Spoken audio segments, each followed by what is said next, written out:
Shalom saudara-saudara yang dikasihi Tuhan, kiranya damai sejahtera dari Kristus Yesus beserta saudara sekalian. Merupakan sukacita tersendiri dapat berbagi firman Tuhan melalui spiritual journal yang saya beri judul Kuatir. Firman Tuhan yang akan kita renungkan diambil dari kitab Filipi pasal 4 ayat 6 dan 7.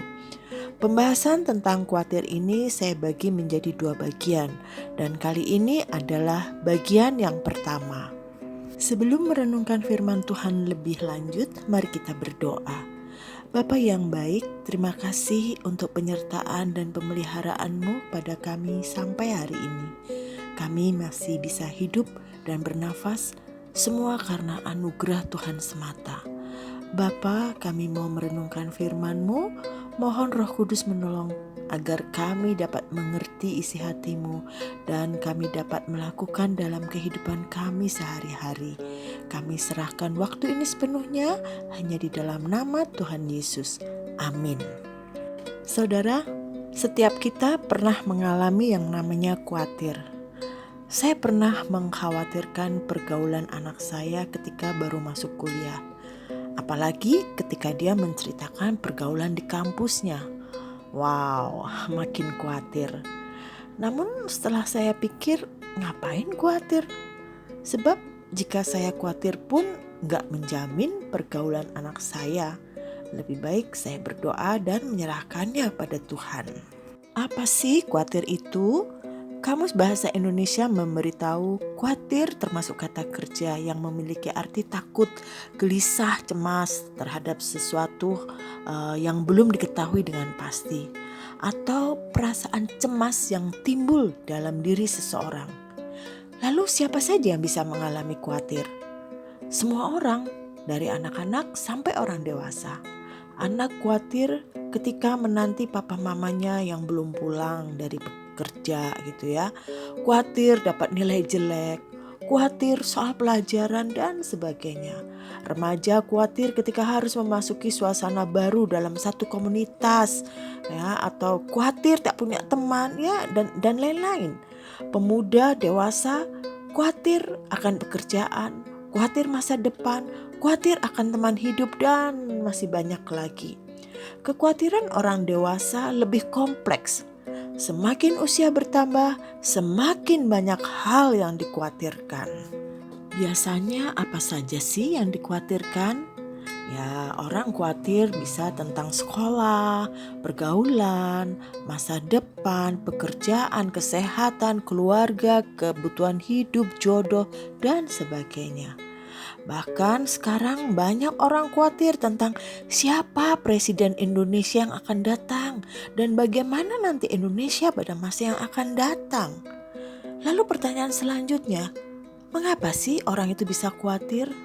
Yang pertama, karena ada suatu tekanan dalam dirinya, terutama pada suatu perubahan. Misalnya dia baru menjadi seorang suami atau seorang istri gitu ya, atau menjadi orang tua. Lalu ada masalah pribadi yang berat, lalu masalah hubungan dengan seseorang atau komunitas, masalah keuangan dan sebagainya.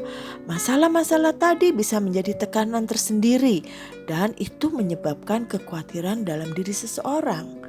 Yang kedua, karena berpikirnya terlalu berlebihan sehingga timbul kecemasan.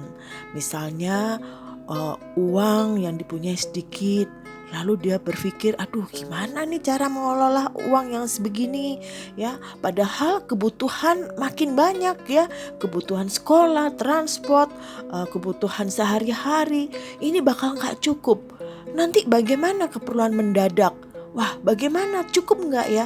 Nah, inilah yang dinamakan berpikir berlebihan. Sehingga timbul kekhawatiran dalam diri orang itu.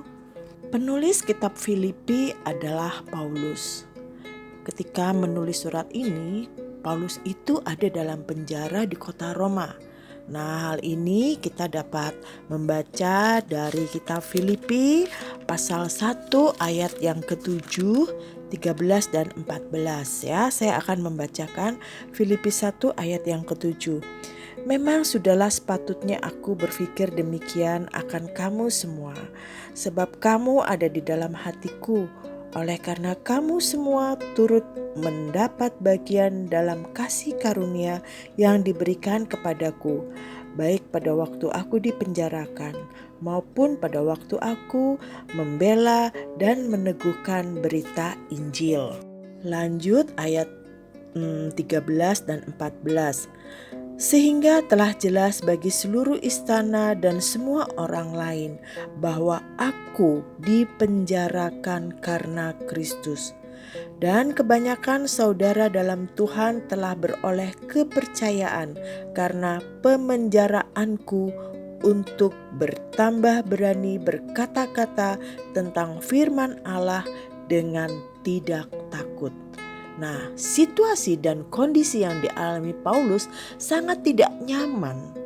Tetapi dia menuliskan surat kepada jemaat Filipi dengan pesan jangan khawatir.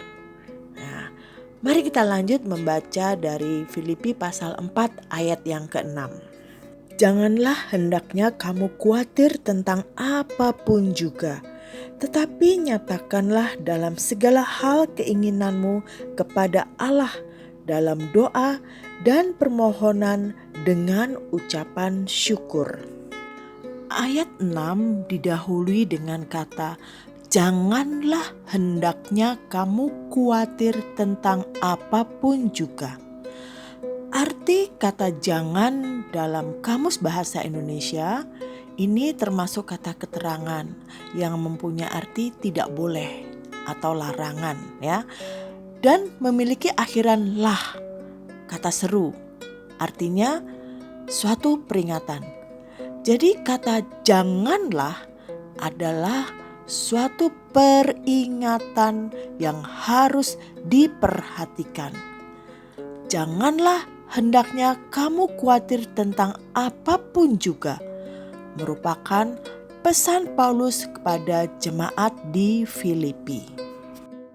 Apa alasan Paulus berpesan kepada jemaat Filipi agar mereka tidak perlu khawatir? Beberapa penafsir mengatakan demikian.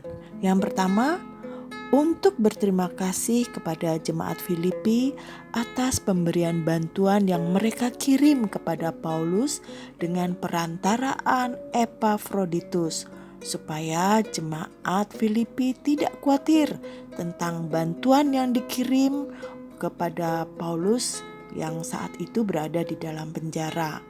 Nah, hal ini dapat kita baca di Filipi 4 ayat 14 sampai 19. Namun baik juga perbuatanmu, bahwa kamu telah mengambil bagian dalam kesusahanku. Kamu sendiri tahu juga, hai orang-orang Filipi, pada waktu aku baru mulai mengabarkan Injil, ketika aku berangkat dari Makedonia, tidak ada satu jemaat pun yang mengadakan perhitungan hutang dan piutang dengan aku selain daripada kamu. Karena di Tesalonika pun kamu telah 1-2 kali mengirimkan bantuan kepadaku. Tetapi yang kuutamakan bukanlah pemberian itu, melainkan buahnya yang makin memperbesar keuntunganmu.